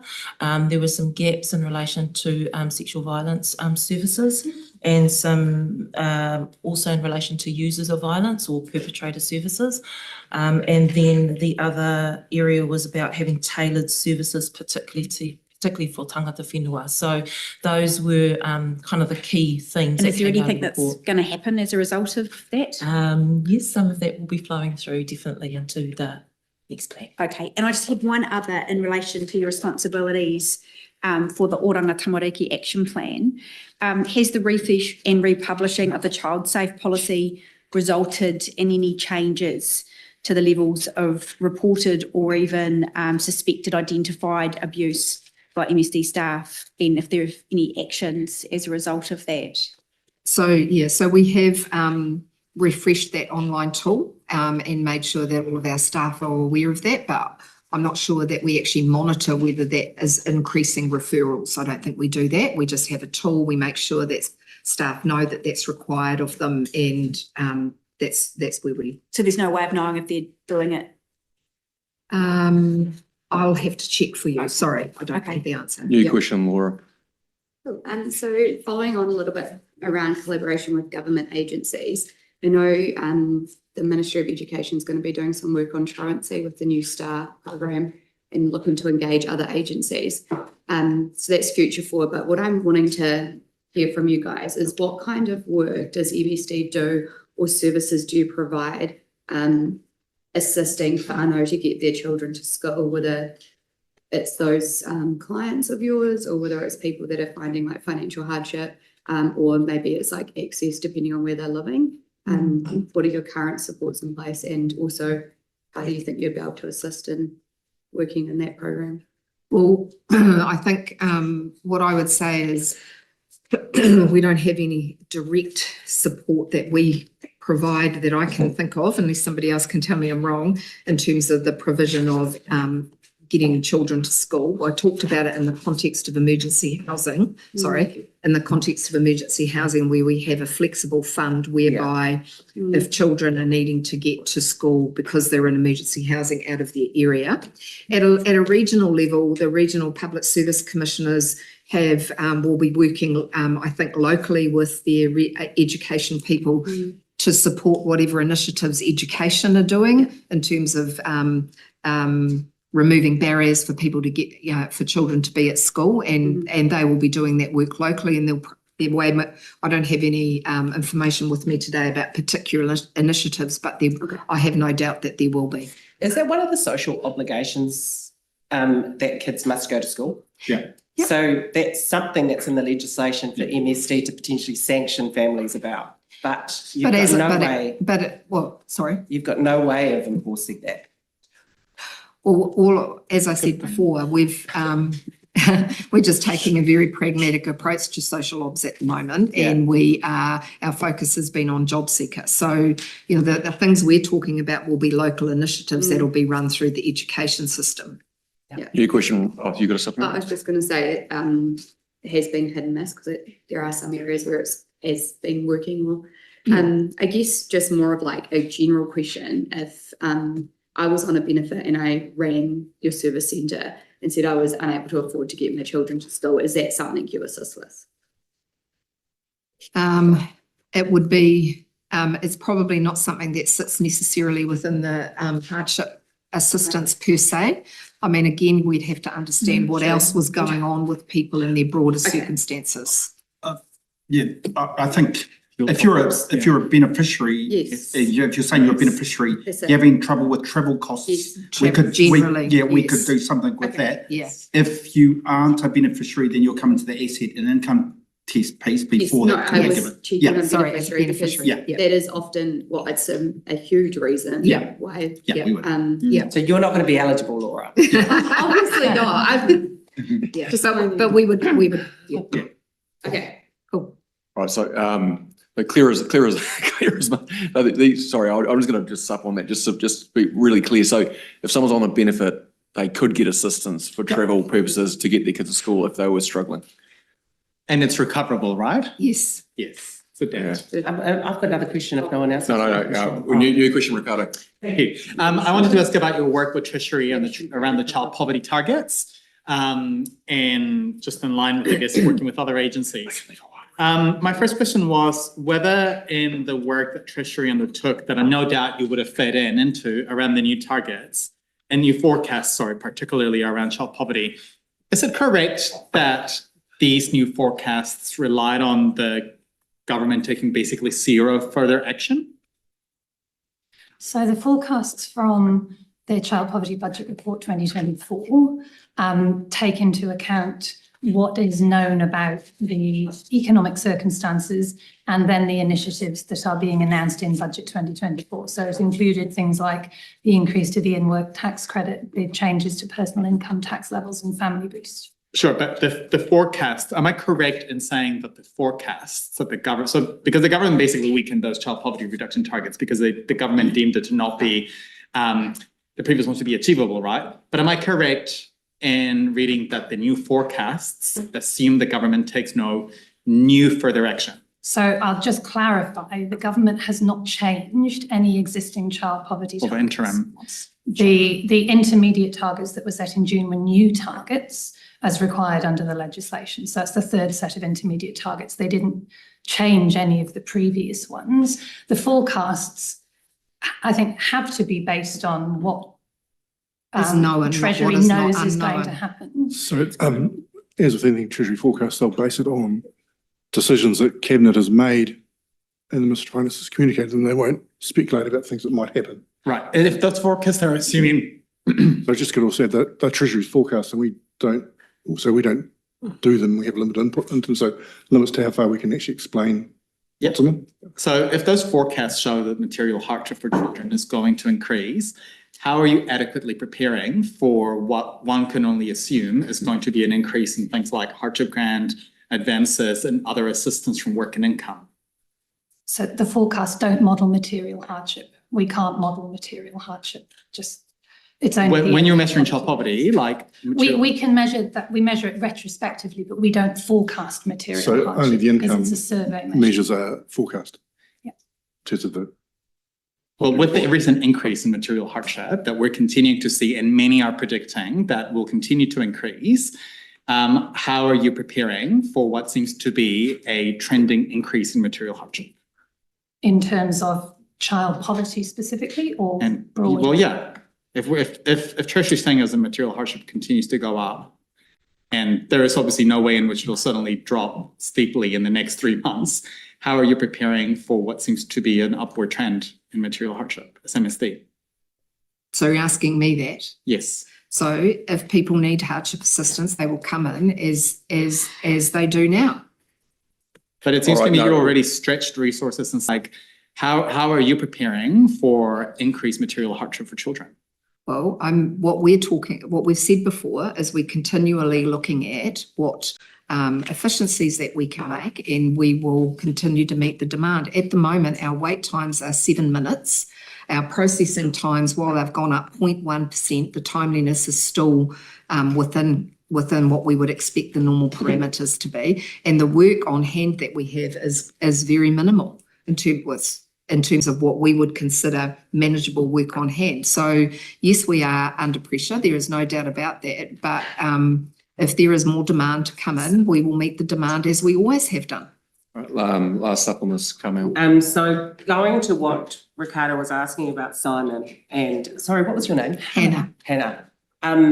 So the forecasts are based on what the economic outlook will be, but also what was or wasn't in budget, and also would have taken into consideration the shift for how benefits will increase that occurred earlier this year, moving away from wage growth back to CPI. So we never heard, Simon, I guess, what was the tangible result of that change, because we knew that shifting it to wage growth was going to lift children out of poverty, but we've never been given a number with regards to what that change back has meant for the impacts on child poverty. Sorry, you mean the impact of the indexation change? Yeah. So those numbers were actually published. So we can see. So were they So the advice associated to the change, yeah, yeah. Oh. So we can send it to you. Send that through. Yeah. Thank you. All right, well, we're moving on to our last section of this. I'm going to kick off just a question, a broader question really. I know there was recent commitments to extend the Growing Up in New Zealand study. Can you provide an update on where things got to with that study? So we signed a contract in July, and that will enable the 10-year and 17-year data collections to happen. And as part of that, there are 2 other things in there that there's a commitment to look at how we integrate the data with other data research databases, including the IDI. So that's one of the things. And also the other thing is how the University of Auckland will broaden its funding base so that government's not the sole funder going forward. And just something just for the benefit of those watching, can you just tell us a little bit more about the 15-year and 17-year? So this is the Growing Up in New Zealand. I have to say I'm not an expert on this, but the Growing Up in New Zealand is a longitudinal study that's been collecting the life experiences of a group of young people. They're now young people from when they were born. And so this is cohort were born in 2008 or something. Yeah, and Richie so Polton. yeah, no, No. Richie Polton's Oh. Dunedin, yeah, and that one's about my age. This one, so I think 1 year younger than me. But this group is about to turn 15, so we've got the 15 and the 17-year-old. will be over the next 3 years will be. Those will be the data collections, and it collects a range of particularly that the study will collect information from these demographics in it, where we're getting there is a range of people, including Māori and Pacific, and that's one of the things about getting communities and understanding their experiences and things like what the impacts of COVID have been on those groups. Just one last supplementary from me on this is Is this work feed in, and are you working in with the Social Investment Agency, working with the Ministry of Education, etc.? Certainly the Growing Up in New Zealand longitudinal study gets used for research for a range of purposes that feeds into a large number of government agencies' work, including the Social Investment Agency and different agencies. It's one where we work with academics and researchers, and they use some of the data to be able to answer a number of policy questions that government agencies are interested in. Supplementary, Cameron? Yeah, my supplementary is just in terms of this, the numbers. Did you have to reduce the numbers, or did the study have to reduce the numbers of the young people that have participated? No, there is no change in terms of You kept the original cohort. We're working with them. So there have been people who've dropped out over time, but we've still got cohort retention targets in there, and that's one of the things that we're still maintaining. I can't, sorry, I don't have the information on me on the sample, on the cohort side. Oh, no, I mean, as long as there was no deliberate decision to cut back on that, then that's good. And then the other thing is just, it's great that you're working with them to get that data into the IDI. And I know that's been an ongoing conversation, and that becomes really useful for government agencies and others. But those conversations have been ongoing. Are you sure? So, so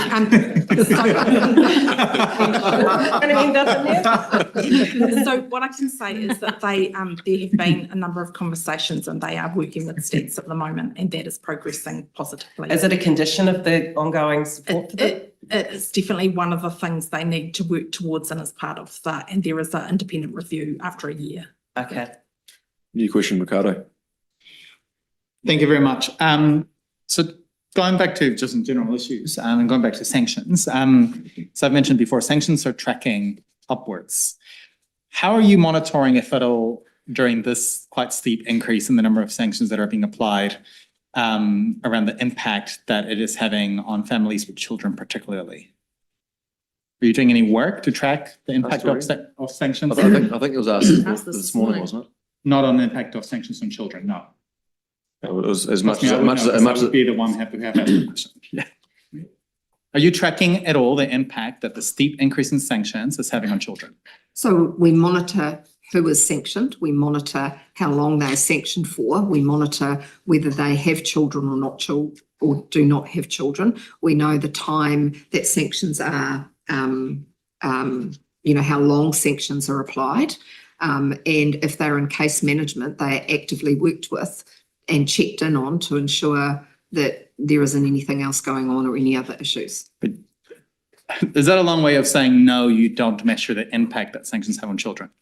No, it's a way of saying this is what we do. I wound it up really. Okay, well, can I ask, when it comes to, in your annual report, you talked a lot about equity amongst Māori and Pacifica. And I note that sanctions are still hugely disproportionately applied to Māori. How do you explain that? So sanctions are applied to people who are in receipt of a work-tested benefit to ensure that they're meeting their obligations. Like I've said, if an obligation, we have protections in place to say if there's an obligation fail initiative, we contact people, we give them 5 days before they any sanction is applied. If people, a sanction is applied, we monitor how long the sanction is. We can tell how long the sanction is. If people are in case management, one-to-one service, then we worked actively with them to ensure that we can get them off the sanction as quickly as possible. But that doesn't explain the systemic targeting. Most of the people. We have had a lot of questions on this, and I do remind. I think it's up to us, excuse me, on general sections on what we choose to focus on. No. It's general section, literally, that's what it's called. This is, as the member knows, we are primarily focused on the year ending June 2024. There is some questions that can be asked against strategic intentions, but just keep within. Doesn't mean that they're not It's got nothing to do with whether I like it or not. Whether it's in line with standing orders, Ricardo. It's well within the structured agenda. Do we have another question? Done. New question. Thank you. I just wanted to, in a general context, the department's response to having a clear direction and a clear set of targets for the next period, and how that's impacting on your staff? So I think the government's been really clear about its expectations in relation to this agency. Obviously, we have a job seeker target that we are being asked to achieve, and as we've talked about, it's a very ambitious target. One of the things that we are very focused on is, while it is a target, it's also about individuals.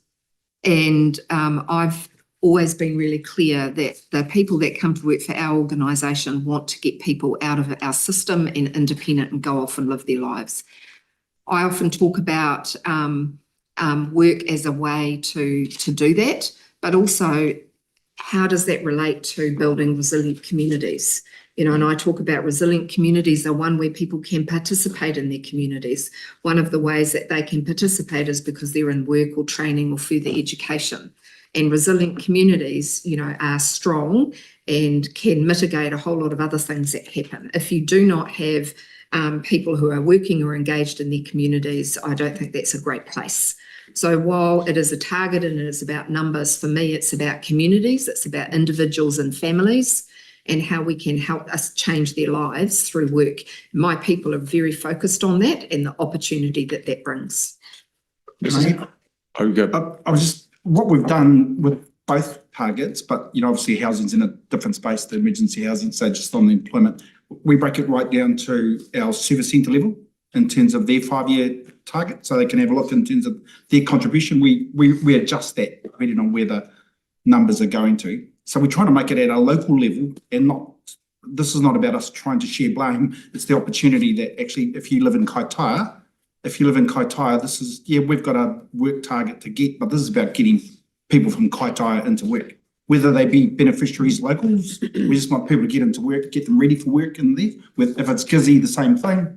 You know, we want to get people into work. So we've been working with the local iwi, mayors, the local leaders to try and actually look at that from a collective position to say, how can we work together, trying to get employers to actually hire our people. You know, Debbie's turned into the national work broker. So she's, you know, talking to, you know, whole range of agencies about hiring people from the benefit. We hire probably between 20 and 25% of people off the benefit into our place. And it's, you know, to get trained up in our place, it takes a couple of years for our case managers and our CSRs. So other places can do it as well, right? They can, so we're working with banks at the moment and other places, to ports, airport, to do that sort of stuff. So anybody we can find. So if you need anybody that's an employer, we'll be keen to talk to them. Yeah, I just say that I've been to your place in Gisborne, in Tauranga, to MSD, and met with the staff, and it's the great work. And I was at Tūpui. Are you asking a question? And it was wonderful. So I just want to thank you for your work and your service. Thank you. And say, you know, great work. Thank you. I've got a supplementary on this sort of resilient communities, and one of the things that concerns me is the statistics around young people going on to a benefit. The relatively short period of time if they're on it, and the statistics of how long they'll stay on it. I wonder if you can just talk to us a little bit about that and what you're doing to make sure that they do not end up as one of those long-term statistics. Well, Sasha can talk about the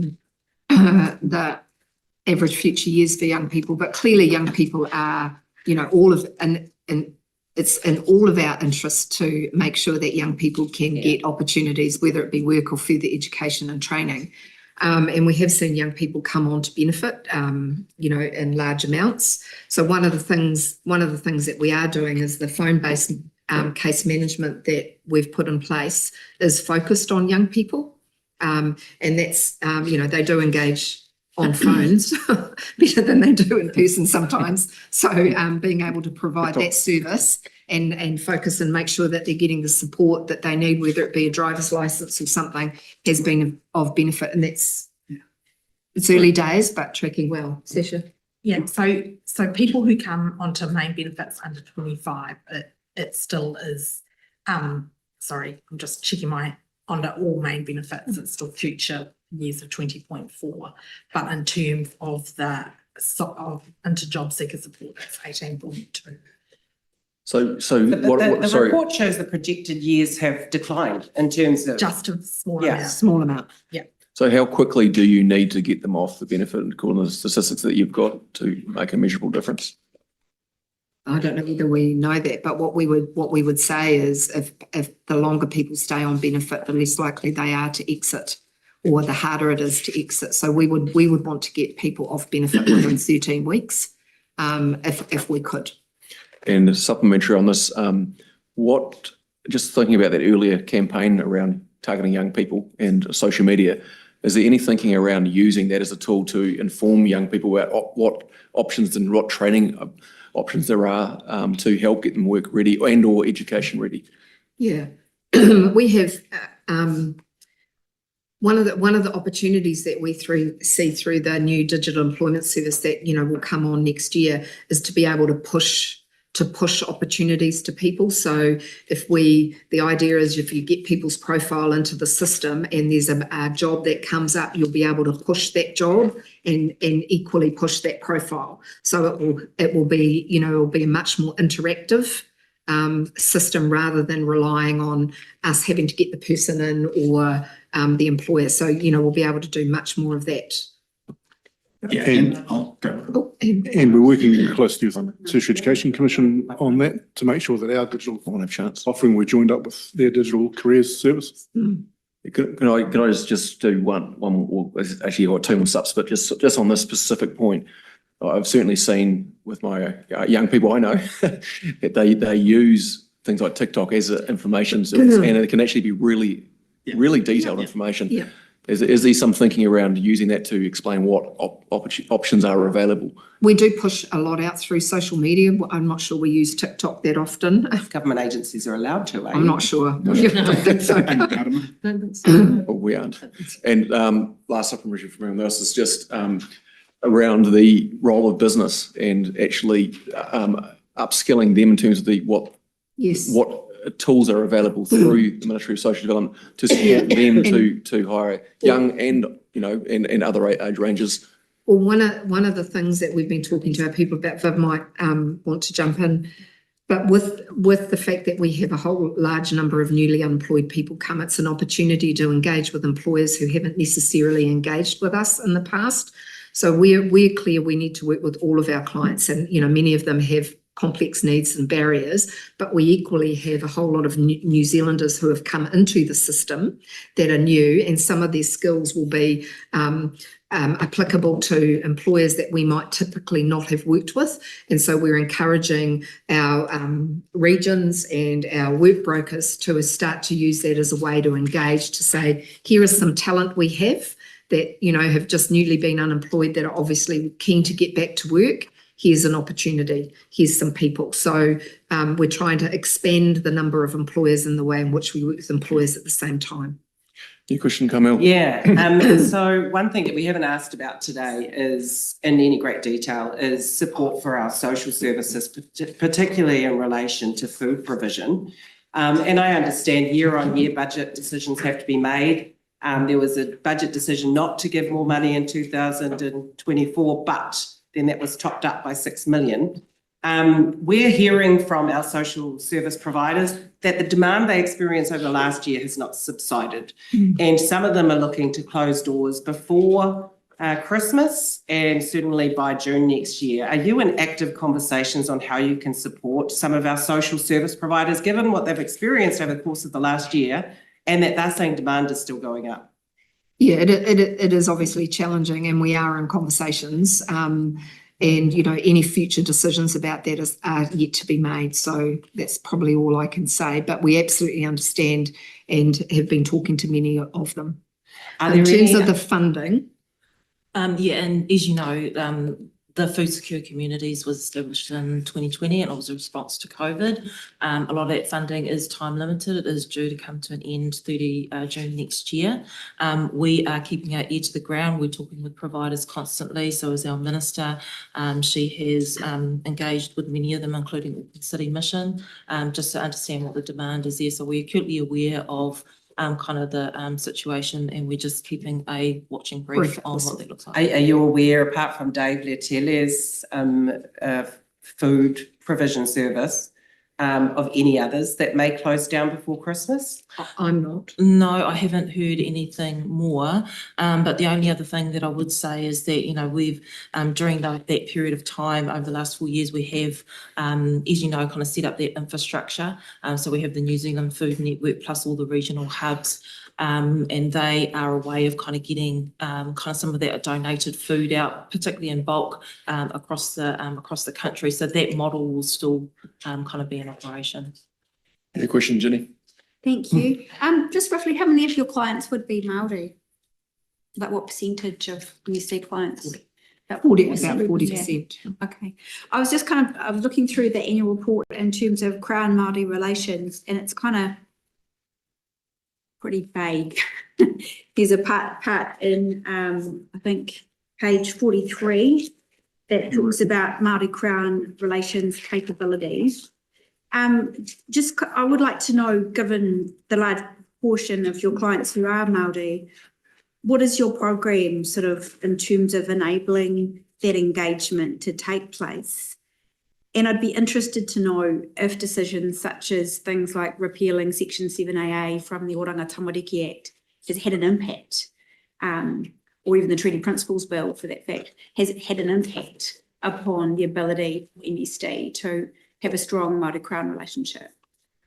So I'll answer it in relation to MSD and what we do. So I believe we have built, so since I've been in the job, so I'm 6 years in the role now.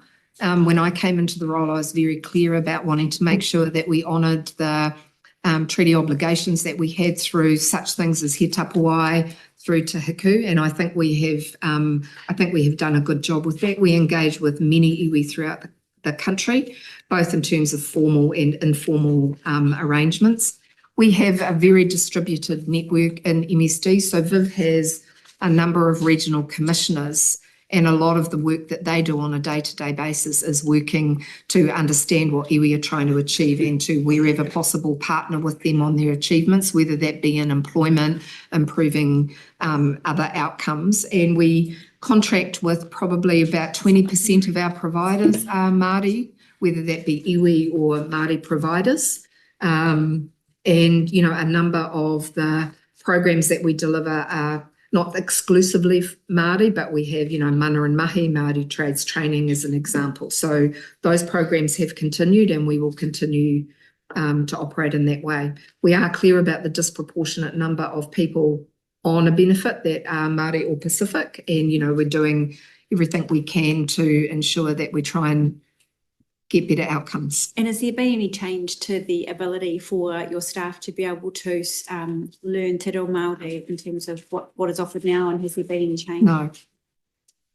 Māori Mental Supplementary. It's a sub to the previous questions, and I think it kind of popped up a little bit before. I think, Debbie, it's a mood thing. So, because 80,000 people rocked up here recently, you might have noticed. So, and across the country, and they're saying something, and the majority of them, 40% or more, will be Māori. So there is a bigger vibe going on across, and supported not only Māori, but most or many. So how might that impact on the way in which you do and your team do what you have to do? Look, I'm just very clear that the Ministry of Social Development has a role to play, and that is to provide services to the 1.3 million New Zealanders who need our support, whether it be, you know, benefit assistance or superannuation or study, and we provide those services to all of the people who need our help and support. We have a disproportionate number of people, Pacific and Māori, who are on benefit, and as Viv said before, the 70,000 people that we have in case management, I think, what did you say, 40-something% of people are Māori in terms of working with them to improve and get better outcomes. We equally have a role to work in communities local. and iwi are, hapu are in communities and are local, and we will engage with them to support. Many of those organisations, as you well know, have aspirations to improve outcomes for their people, and we will work in partnership wherever we can to support that. That is what we have done and we will continue to do.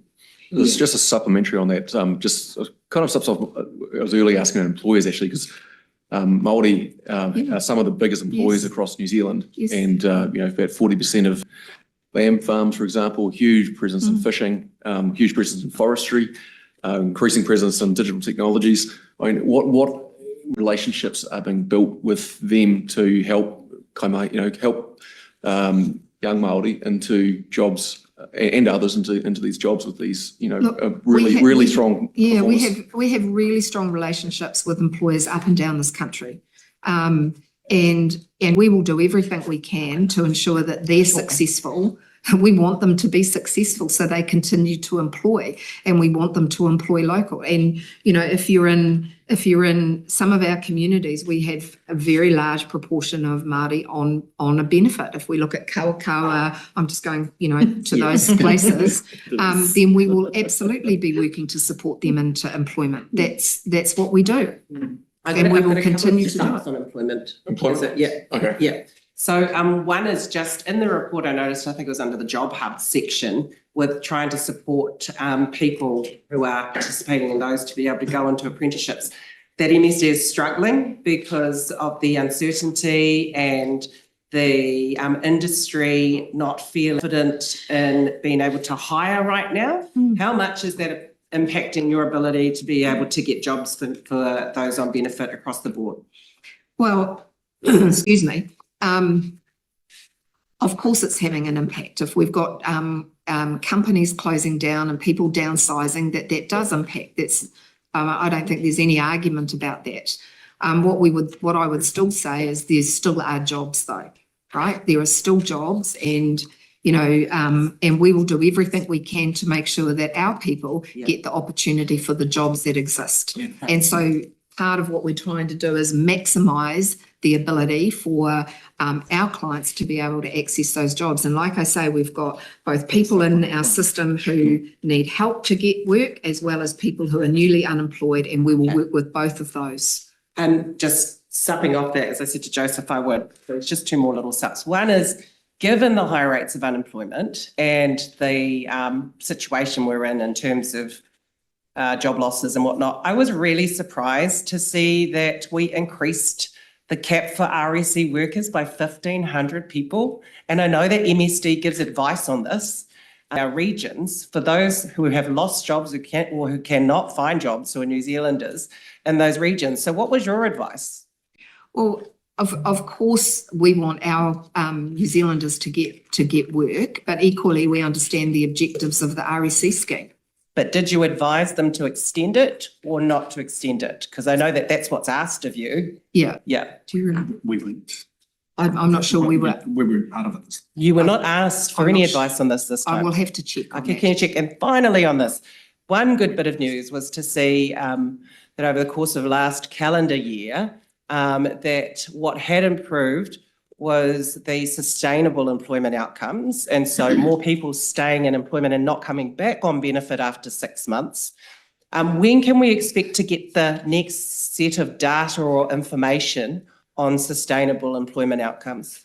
So those are part of our performance measures. Yeah. So I presume that we will, I'm not sure whether we report them separately at year end, but at year end at least. In terms of, because they're part of the suite of the KPIs that we've got. So that won't be until June, after June next year, and there'll be nothing earlier? I'm not sure we report earlier than that. Follow up and check. Can you check? Thank you. Just got to supplement RSE, Laura. Yeah, just a quick question with the RSE scheme. You guys do have to approve as part of that application. So the employer must need to try and hire locally. So not in relation to the RSE scheme. The RSE scheme is a national approved number that employers get to access. As an employer, one of those employers have to show that they've tried to hire locally. Is that correct? I think more that accredited employee work visa is probably it's probably that visa, not the RSE. Not the RSE. Yeah. So RSE is recognised employer scheme, which primarily is an agreed number that is set by the government that then employers can apply to that number. That's not administered by us. No, I'll just ask a supplementary on this actually, because I'm familiar with Central Otago, where we have a lot of fruit growing, etc. Yes. And also, if they say Queenstown with tourism, it's actually the experience that has been fed back to me from employees. It's very challenging getting New Zealanders from other parts of the country to move for short-term seasonal work. No housing. Is this something that you've seen in this part of the region and in any other parts of the country? Well, obviously, if there is no accommodation in places where there is work needing to be done, it's quite difficult, right? Some employers put on accommodation, and some people have all sorts of different arrangements. But yes, it is challenging if there are jobs where there is no accommodation. Yeah, and I think these for your southern region, I think we've got 10,000 job seekers and these 18,000 visa holders in the region. So it's a different kettle of fish down there. It's a lot different. Yeah, Got a lot of visa holders. People keep trying to say it's different.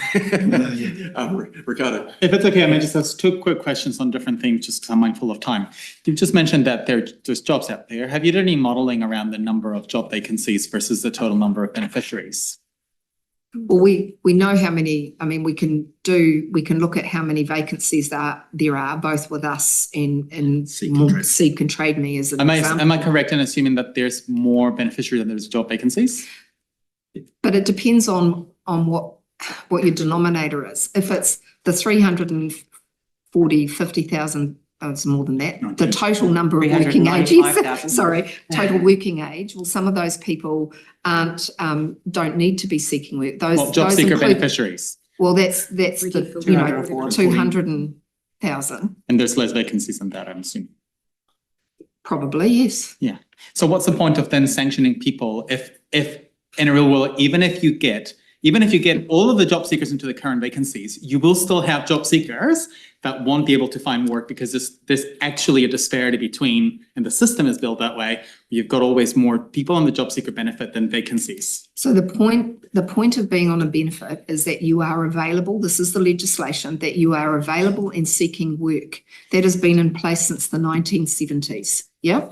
So you haven't acknowledged that sometimes there is genuinely no work. I'll just let her answer. Well, and so that is the point. The point is, if people are taking active steps to be both available and seeking work, that there isn't a job. It is that you are taking steps, whether that be get your CV, attend an interview, apply for a job, attend a job interview. If you don't get the job, you don't get the job. If there is not a job, there is not a job. Finally, we've heard from the minister before how she called people who had the warrant to arrest sanctioned that they were acting legally to harm our communities. In the year in review, what percentage of people who were subjected to the warrant to arrest sanction were a threat to the public? Previously, it's been 1% or less. Has that changed in the year in review?